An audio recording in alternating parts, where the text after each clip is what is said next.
craziness, and I thought we can take a look at some more Peter Bernstein solos. So I have a really cool one for you today. This one is taken from an online masterclass he did on a song called Autumn Nocturne, and he's playing solo guitar.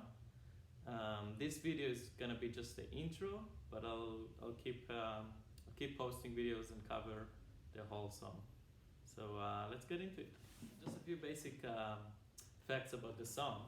We're playing in C major, and it's a pretty simple tune. I mean, if you don't know the tune, maybe you can like check out the tune, get a lead sheet for it, just so you know the chords. But we're not gonna be dealing with the tune yet, because we're just covering the intro for this video. So the tune is in C, and obviously the goal of the intro is to get to C. And Pete plays like a little progression of chords that leads him to the beginning of the first A. So it starts up with this chord right here, which is typically like a dissonantic Peter Bernstein chord. And I think of it as just a G7 with the 9. So we have a G up here, a B, and an A. So you have the major second down here between the 9 and the 3rd, and the root is up there. And what he does is he alternates between the 9 and the sharp 9. So of course, once he plays the sharp 9, he has a minor second up here between the B flat and the B natural. Right? And then he goes back to the normal 9. And he follows it up with another kind of G7 chord, or G7 sounding chord. You can think about this in many ways. I've seen him play this chord in a context of a D flat 7, but there's no real D flat in the bass. So I still think of it as a G7. Either way you look at it, it's the sub 5. So it would be like it would have a similar function. But the chord, I'll just show you the notes once. We have an E flat up here on the first string, and then we play an open second string, an open B, an open G, and a B flat on the D string.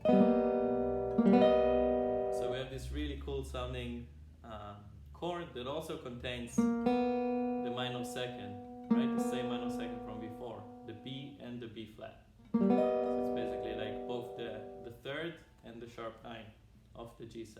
And of course the E flat is the flat 13. So we have kind of like a G augmented chord, but we have this extra tension between the sharp 9 and the 3rd. So this G7 leads us to C major. So it's kind of like a little intro for the intro. And from the C major, Pete plays a little turnaround that brings us back to C major in the beginning of the first A. So this whole intro is kind of like a little turnaround. And before I'll get into the exact notes, I wanted to show you the chords that he plays there, because it's not the most common kind of turnaround. So basically the way he does it, starts up with C major, then a B7, B7 13 he plays, then an E flat major, then he plays like an A7 that leads us kind of quickly to A flat 7, and of course the A flat 7 leads us to a G7. So basically the turnaround is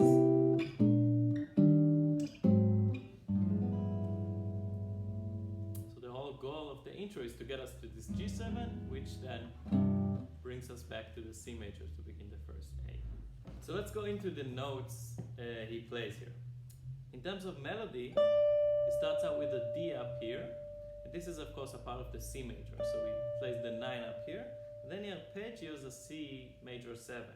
So we have a D up here, keep it going, don't let it go yet, and then he plays a C, a B, and an E, so kind of arpeggiating our C major 7, and then the melody goes to C. Now we're at B flat, so he starts up with the 13 of the chord, and then he plays like, instead of playing a B flat 7 with a D, he plays an E flat, so he plays kind of like a B flat sus. So the notes, just again, are G,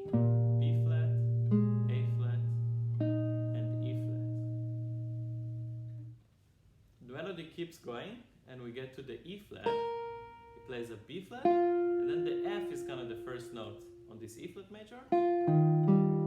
He doesn't completely arpeggios it, he plays the F, then an E flat, and then a G and a C together.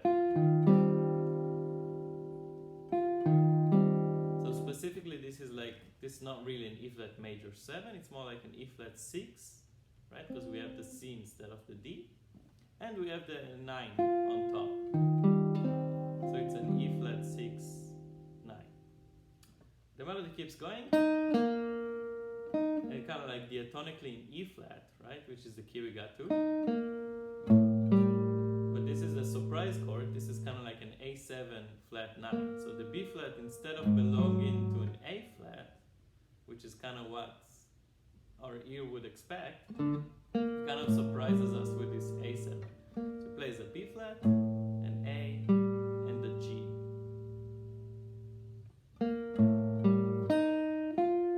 The melody stays in E flat major, and now we kind of got to this A flat 7, so the 4th of E flat major. But the melody is diatonically kind of E flat sounding. This he harmonizes with an A flat 7, so both notes from before go chromatically down. We have an A flat and a G flat. And on top we have this F, which is the 13 of the chord. So this whole sequence of arpeggios ends with the A flat. Now it kind of plays like a little bebop lick on A flat 7, or on E flat minor, which is a 2 for A flat 7. They both kind of mix up pretty nicely. So I'll just show you the notes slowly. And remember that he plays it quite fast, so you kind of have to practice sweeping for that one. But I'll just walk you through the notes once. We have an F, A flat, G flat, B flat, D flat, F, D natural, F again, and now we get to E flat, F, G flat, B flat, D flat, F, G flat, and we end on E flat here. So once again, a bit quicker.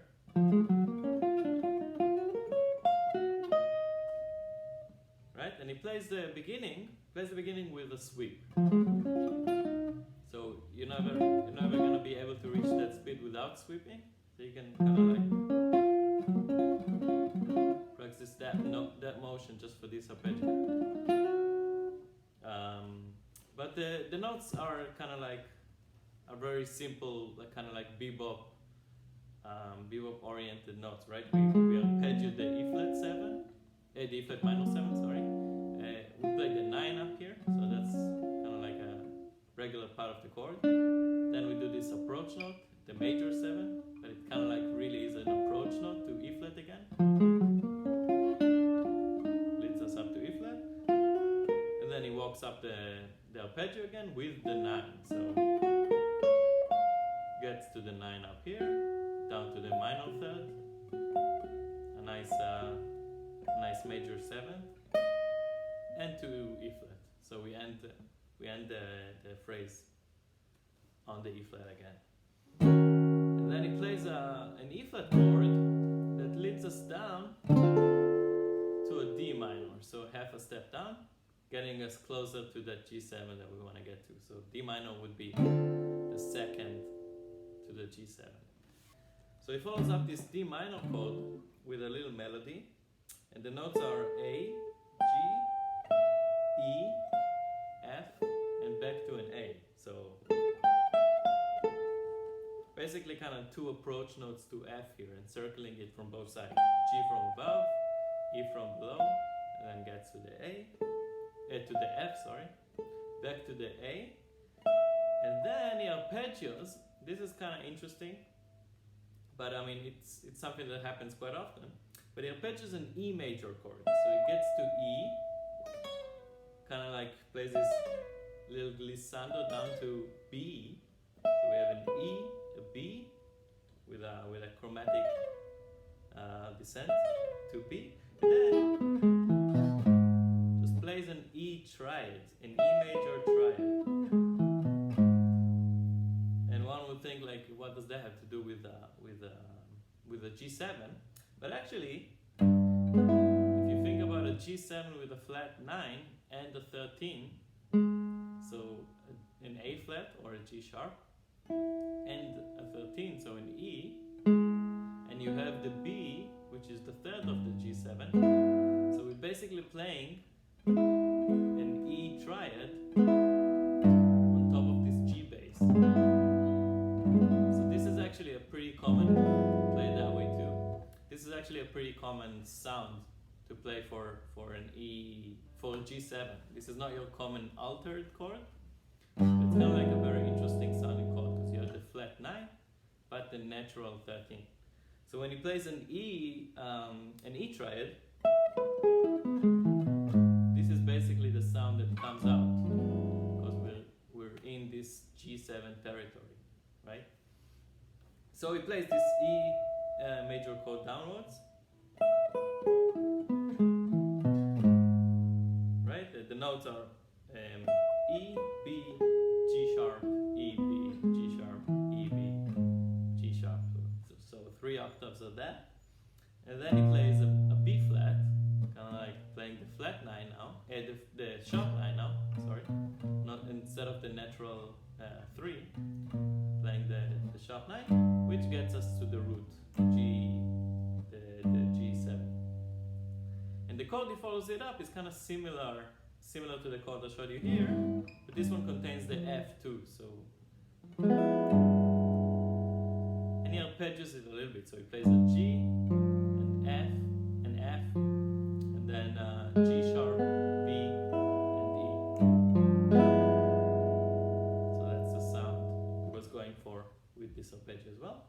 And then he kind of like closes the 5, closes the intro basically, with like a very simple G major chord, just 2 notes, G and C.